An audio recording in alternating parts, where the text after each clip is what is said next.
If you were to go down to the Ontario legislature today and look at the chamber filled with 124 MPPs, you would find that 27 of them are people of color. If you did that 4 decades ago, it would be a very different scenario. You would see precisely one person of color. His name was Alvin Curling, and we're going to tell his story today.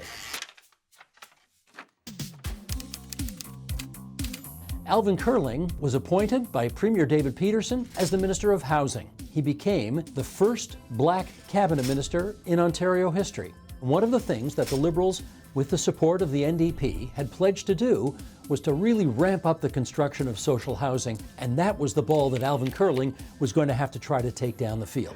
Well, it was tough. He had introduced a new housing policy for the province of Ontario, and there was an opposition MPP for the New Democrats by the name of David Revel. He gets up and he starts really laying into Alvin Curling.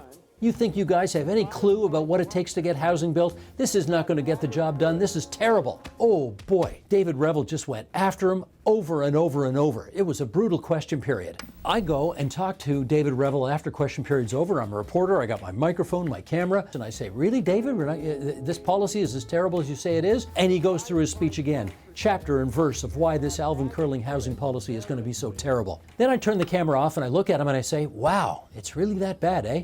And he says to me, "No, I think it's probably going to be okay."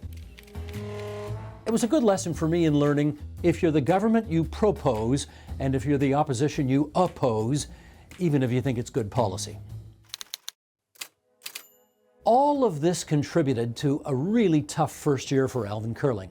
And I remember him telling me many years after the fact that he used to show up at Queen's Park every day with a throbbing headache. And he had that throbbing headache because he just felt so much pressure, not only to do a good job, but he felt the pressure of being the only guy in that legislature who was representing an entire community. So he felt that pressure every day when he went to Queen's Park. It's tough. Okay, let's fast forward for a little bit here. 1990, the Liberals lose the election, the NDP comes in, they're in power for 5 years, then they lose the 1995 election. And we usher in a common sense revolution in the province of Ontario. It's Mike Harris and the Progressive Conservatives who are now in power. Help make Ontario great again. Join the common sense revolution. And Mike Harris decides fairly early on in his tenure that he's going to introduce something called an Omnibus bill. Basically, it's a bill into which governments throw everything, including the kitchen sink. Now, the opposition Liberals were not happy with this approach, and they wanted to stall this omnibus bill from passing. And so that's what they had Alvin Curling do. He got up, and he stood in his place, and he started to speak against the bill. This filibuster continued for 18 straight hours. He couldn't stop. Once he stops talking, once he sits down, his filibuster is over, and the government can call a vote and bring in the bill. So you may ask yourself, how exactly did Alvin Curling, am I allowed to say, how did he do his business? You could perhaps make it a little more dignified. More dignified? How did he relieve himself into a dignified vessel in the middle of this filibuster? Well, necessity being the mother of invention, they figured it out. Somebody in the Liberal caucus brought a huge blanket, and a whole host of the MPPs from the Liberal caucus held this blanket up. He did his business in a dignified way, and on he goes. Now, there came a point where the sergeant at arms wanted to throw Alvin Curling out of the legislature for this filibuster. You can imagine how this would have looked. The sergeant at arms putting his hands on a black man, one of the very few people of color in the legislature at that time, and forcibly ejecting him from the legislature.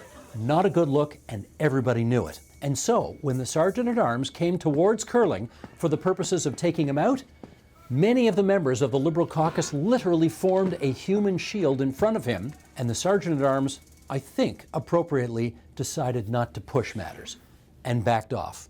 Now, eventually the filibuster came to an end. The Conservatives did get their bill through. They got their policies through. They served 2 terms, yada, yada, yada. On we go. But on that day, Alvin Curling was a hero to the opposition because he stopped in its tracks and forced further debate on a bill that a lot of Ontarians had a problem with and thought was against the spirit of democracy. Alvin Curling went on to have a successful career in Diplomacy. He became Canada's ambassador to the Dominican Republic. He's always been a kind of an elder statesman in both the federal and provincial Liberal parties, and no doubt in this province. There are communities that have been built. There are homes that have been built thanks to the policies that the Liberal government, with Alvin Curling as the Minister of Housing, brought forward nearly 4 decades ago.